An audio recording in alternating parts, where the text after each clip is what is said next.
Hi friends, మేమైతే ఈరోజు గుడికైతే వెళ్తున్నాం. మా ఫ్యామిలీ అంతా కలిసి అయితే వెళ్తున్నాము. మా మావయ్య గారు, మా అత్తయ్య గారు, పిల్లలు, మా వారు, నేను అంతా కలిసి అయితే వెళ్తున్నాం గుడికి. పిల్లలైతే ఆడుతూ పాడుతూ చాలా హ్యాపీగా అయితే ఉన్నారు. గుడికి ఎప్పుడెప్పుడు వెళ్దామా, ఆ శివయ్యని ఎప్పుడెప్పుడు దర్శనం చేసుకుందామా అని చాలా ఆతృతగా అయితే ఉన్నారు. మేమైతే బయలుదేరిపోతున్నాం. మా మరిది వాళ్ళ ఫ్యామిలీ అయితే రావడం అయితే మిస్ అయ్యారు. కొంచెం బాధగా ఉంది అదైతే. కానీ ఆ శివయ్య దర్శనం చేసుకునే అదృష్టం అయితే మాకైతే కలిగింది. మేము వెళ్ళేది అత్తిలి దగ్గర ఉన్న నత్త రామేశ్వరం అనికైతే వెళ్తున్నాము. దారిలో అయితే వ్యూ అయితే చాలా బాగుంది. అటు ఇటు చెట్లు మధ్యలో రోడ్డు మేము వెళ్తుంటే చాలా బాగుంది. ఆ ఫీలే చాలా బాగుంది. అసలు మేము వెళ్ళింది లాస్ట్ డే కావడంతో చాలా క్రౌడ్ అయితే ఉన్నారండి. అసలు ఫుల్ ట్రాఫిక్, చాలా టైం పట్టేసిందండి గుడికైతే వెళ్ళడానికి లోపలికి. ఆ క్రౌడ్ అంతా దాటుకుని గుడి ద్వారానికి అయితే వచ్చేసామండి. చూడండి మొత్తం ఎలా ఉందో గుడి ద్వారం. ఇది ఒక ప్రసిద్ధ పుణ్యక్షేత్రం. గోస్తాని నదీ తీరంలో వెలిసిన ఈ క్షేత్రంలో అండి రామలింగేశ్వర స్వామి ఆలయం ఎంతో విశిష్టమైనదండి. ఇక్కడ ఒక శివలింగం సంవత్సరంలో 11 నెలలు నీటిలోనే మునిగి ఉంటుంది. కేవలం 1 నెల మాత్రమే భక్తులకు ఈ దర్శనం అనేది కలుగుతుందండి. అందరూ చేసుకోవాల్సిన దర్శనం అండి ఇది. ఈ ఆలయ ప్రత్యేకత అంతా తెలుసుకుని మీకైతే చెప్తున్నానండి. ఇక్కడ నత్త రామలింగేశ్వర స్వామి ప్రధాన దైవం అండి. ఇక్కడ రావణ సంహారం తర్వాత బ్రహ్మహత్య పాతకం తొలగించుకోవడానికి శ్రీరాముడు సీతాదేవితో ఇక్కడ కలిసి శివలింగ ప్రతిష్ఠ చేయాలనుకున్నారు. ఆంజనేయుడు కైలాసం నుండి లింగాన్ని తెచ్చే సమయంలో సీతాదేవి సహాయంతో ఇక్కడి నదీ తీరంలో ఇసుక నత్తల గుళ్ళలను సముద్రపు గవ్వలను కలిపి లింగాన్ని తయారు చేసండి ప్రతిష్ఠించారు.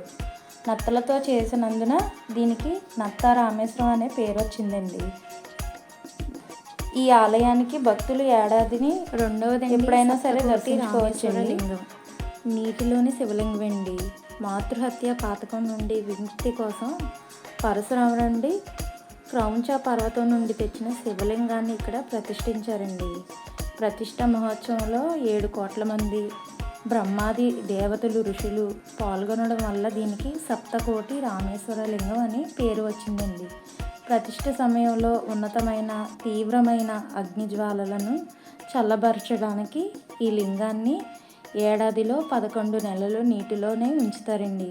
అందుకే 1 నెల మాత్రమే మనకి దర్శించుకోవడానికి లక్ష్మణ స్వామి అయితే ప్రతిష్ఠించారండి. మొత్తం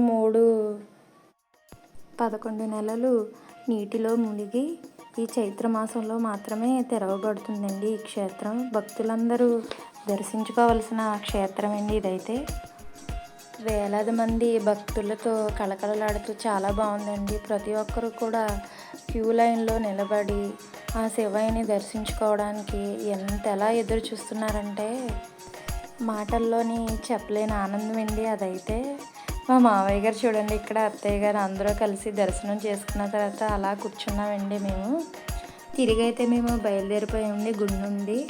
మధ్యలో అయితే ఆగామండి భోజనం చేయడానికి. అయితే మేమందరం భోజనాలు అయితే చేసి అలా కొంతసేపు ఆ పొలాలని అవన్నీ చూస్తూ చాలా గడిపేసామండి.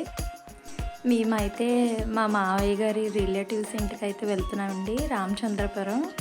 మా అత్తయ్య గారి సొంత ఊరు కూడా అదే కావడంతో మేమైతే ఇంకా ఆగలేదండి, వెళ్ళిపోయాం మేము.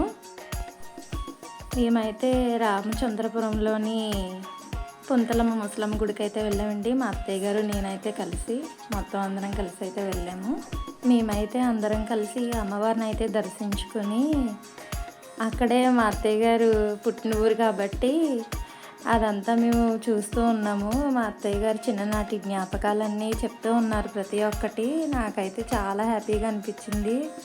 సొంత ఊరు వచ్చి పాత జ్ఞాపకాలన్నీ గుర్తు చేసుకుని అవన్నీ నెమరు వేసుకుంటే ఎంతో సంతోషంగా ఉంటుందండి. ఆ మాటల్లో చెప్పలేని ఆనందం అదైతే.